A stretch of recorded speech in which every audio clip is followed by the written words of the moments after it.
J'écoutais hier un passage de Pélas et Mélisande, l'opéra ou l'oratorio de Debussy, et ça confirme mes inquiétudes sur le fait que le français est malmené dès qu'on est dans la poésie, dès qu'on est dans la chanson, dès qu'on est dans le chant.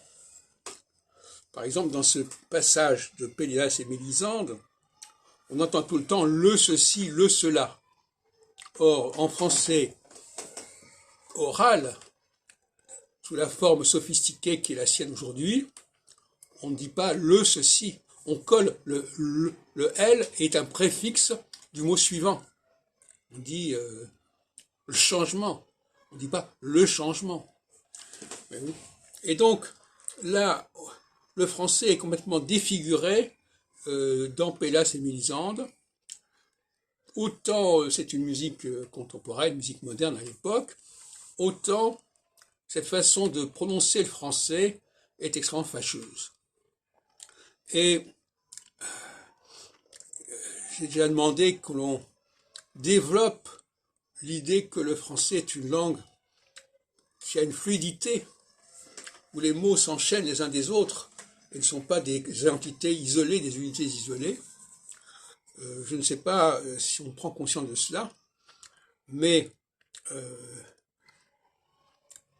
il est certain qu'il y a une sorte de schizophrénie. Les gens apprennent à parler le français en lisant des textes et en lire. Apprendre à lire, d'ailleurs, ça a deux sens complètement différents. Ça peut vouloir dire lire, je lis un texte, je n'ai pas besoin de parler, je le lis. Et puis ça veut dire aussi lire à voix haute. Et lire à voix haute, à ce moment-là, quels sont les codes de prononciation qui sont utilisés, voilà, c'est tout à fait différent. Et quand on commence à lire un texte selon des codes erronés, comme c'est presque toujours le cas, parce que quand on lit un texte, et surtout quand on fait une dictée, ou quand on récite un poème, eh bien on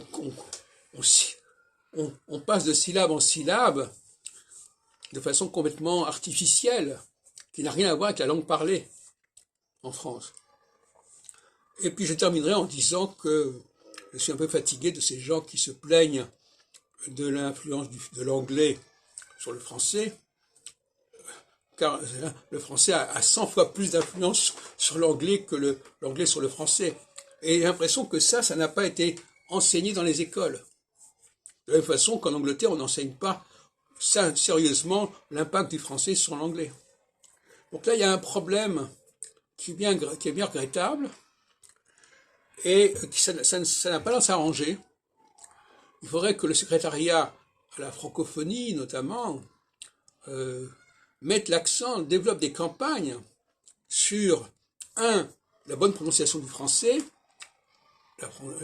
tel qu'il a été conçu, avec sa valeur intrinsèque, sa valeur particulière, et d'autre part, qu'il rappelle étymologiquement à quel point l'anglais dépend du français. Mais à partir de ce moment-là, paradoxalement, on n'a pas de difficulté à ce que les gens parlent anglais. Parce que de toute façon, le français est une langue qui exige une très grande maîtrise, une très grande préparation pour le parler correctement. Et on ne peut pas demander ça à tout le monde, notamment aux étrangers. Alors pourquoi ne parlerait-il pas un français bâtard, hybride, comme l'est l'anglais ?